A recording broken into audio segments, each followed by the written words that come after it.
ในក្នុងរយៈពេលប្រមាណឆ្នាំចុងក្រោយនេះសង្កេតឃើញថាសិល្បករល្បីៗនិងមានប្រជាប្រិយភាពជាច្រើនអ្នកបានបោះជំហានឡើងនៅលើឆាកតន្ត្រីនៅកម្ពុជារាប់ចាប់តាំងពីក្រុម21 Taeyang Psy និងមានតារា K-pop ល្បីៗផ្សេងទៀតអារម្មណ៍រំភើបនៅតែមានជាបន្តសម្រាប់អ្នកគាំទ្រកម្ពុជាជាមួយនឹង idol ហើយតារា K-pop ក៏ចាប់ផ្ដើមបង្វែរការចាប់អារម្មណ៍កាន់តែច្រើនចំពោះការសម្ដែងនិងពេលវេលាពិសេសៗសម្រាប់អ្នកគាំទ្ររបស់ពួកគេដែរនៅពេលដែលតារា K-pop មកកាន់ប្រទេសកម្ពុជាវាមិនមែនគ្រាន់តែជាការបង្ហាញខ្លួនតាមការប្រគំតន្ត្រីប៉ុណ្ណោះទេប៉ុន្តែវាគឺជាការទទួលបាននូវរឿងល្អៗជាច្រើនដែលយើងគួរតែស្វែងយល់សូមស្វាគមន៍តាមវីដេអូទាំងស្រុងចង់ណែនាំអ្វីពិសេសមួយបើសិនជាអ្នកទាំងអស់គ្នាចង់មករបស់ Cube ឬក៏ចង់ធ្វើខ្នើយបតងសោឬតុក្កតា customize ដែលអាចដាក់រូបបានអាចចូលទៅកាន់ Facebook page Oh My Gift ដូច្នេះបើសិនជាចង់ស្វែងរកកាដូ Cube ដែលមានន័យសម្រាប់ខ្លួនឯងឬក៏ជូនមនុស្សជាទីស្រឡាញ់កុំភ្លេច Oh My Gift ណា1ឱកាសយុទ្ធសាស្ត្រដ៏មានអានុភាពសម្រាប់កម្ពុជាការអញ្ជើញតារា K-pop មកកាន់កម្ពុជាមិនត្រឹមតែជាការបង្កើតព្រឹត្តិការណ៍តន្ត្រីប៉ុណ្ណោះទេប៉ុន្តែវាគឺជាយុទ្ធសាស្ត្រដ៏មានអានុភាពនៅក្នុងការជំរុញវិស័យទេសចរណ៍និងបង្កើនភាពទាក់ទាញរបស់កម្ពុជាទៅលើឆាកអន្តរជាតិ2ទាក់ទាញភ្ញៀវទេសចរអន្តរជាតិអ្នកគាំទ្រ K-pop បរទេសនៅតំបន់អាស៊ាននឹងធ្វើដំណើរមកកម្ពុជាដើម្បីចូលរួមការប្រគំតន្ត្រី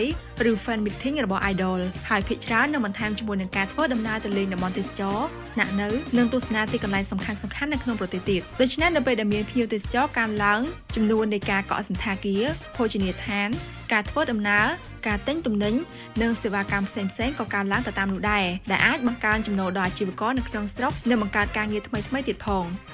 3ផ្សព្វផ្សាយកម្ពុជាទៅពិភពលោកដោយស្វ័យប្រវត្តិតាមរយៈ social media របស់តារានិងអ្នកគាំទ្រទាំងអស់នឹងត្រូវបានផ្សព្វផ្សាយទៅកាន់អ្នកលេងបណ្ដាញសង្គមជាច្រើនលានអ្នកនៅទូទាំងពិភពលោកដោយមិនចាំបាច់ចំណាយថវិកាផ្សព្វផ្សាយបន្ថែមមាតិកាបង្ហាញអំពីសម្រស់ទីក្រុងអាហារនិងវប្បធម៌ខ្មែរនឹងក្លាយជាមាតិកាទាក់ទាញជាសកលពុំខាន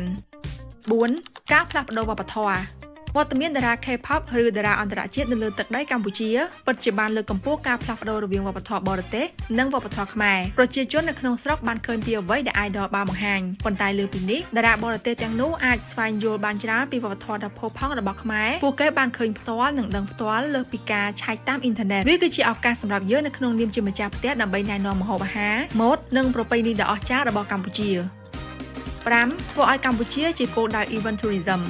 ការរៀបចំព្រឹត្តិការណ៍ K-pop ដ៏ជោគជ័យនឹងបញ្ជាក់ថាកម្ពុជាមានសមត្ថភាពទទួលរៀបចំព្រឹត្តិការណ៍អន្តរជាតិធំៗនិងបើកផ្លូវសម្រាប់ concert កម្មវិធីសំខាន់ៗនិងព្រឹត្តិការណ៍កម្សាន្តផ្សេងៗនាពេលអនាគតបូករួមនឹងសុខសុវត្ថិភាពនៅក្នុងប្រទេសបន្ថែមដល់ការសហ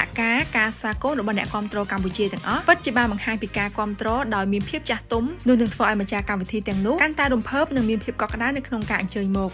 សរុបមកវិញ K-pop ពុំត្រឹមតែជាការកម្សាន្តប៉ុណ្ណោះទេប៉ុន្តែវាគឺជាថាមពលចម្បងលើកកម្ពស់វិស័យសេដ្ឋកិច្ចនិងទេសចរណ៍ដែលជាផ្នែកមួយអភិវឌ្ឍកម្ពុជាឲ្យក្លាយជាគោលដៅទេសចរណ៍សម័យទំនើបមានភាពរស់រវើកវប្បធម៌សម្បូរបែបនិងទាក់ទាញមនុស្សជាច្រើនជុំវិញពិភពលោកពិសេសយុវជន Gen Z ដែលស្រឡាញ់ការធ្វើដំណើរចូលចិត្តដឹងនិងឃើញអ្វីដែលថ្មីៗតារានៅក្នុងស្រុកយើងនៅតែគាំទ្រនិងលើកគុណតម្លៃប៉ុន្តែពេលភ្ញៀវមកលេងផ្ទះហើយយើងក៏មិនភ្លេចនៅក្នុងការស្វាគមន៍យ៉ាងកក់ក្ដៅទៅកាន់ពួកគេដែរទោះមិនបានសម្លឹងឃើញពីផលប្រយោជន៍ណាមួយប៉ុន្តែយ៉ាងណាយើងបានបង្ហាញអំពីភាពថ្លៃថ្នូរនិងចរិតចាស់ទុំរបស់យើងដូចគ្នាដើម្បីទទួលបានមាតិកាថ្មីៗវីដេអូចម្រុះផ្សេងៗពីតារាចិននិងកូរ៉េលឿនមុនគេកុំភ្លេចចូល Subscribe ចូល YouTube របស់ Eva Starry ការគាំទ្ររបស់អ្នកពិតជាកម្លាំងចិត្តដ៏មានន័យបំផុតសម្រាប់យើងនៅក្នុងការបង្កើតមាតិកាថ្មីៗ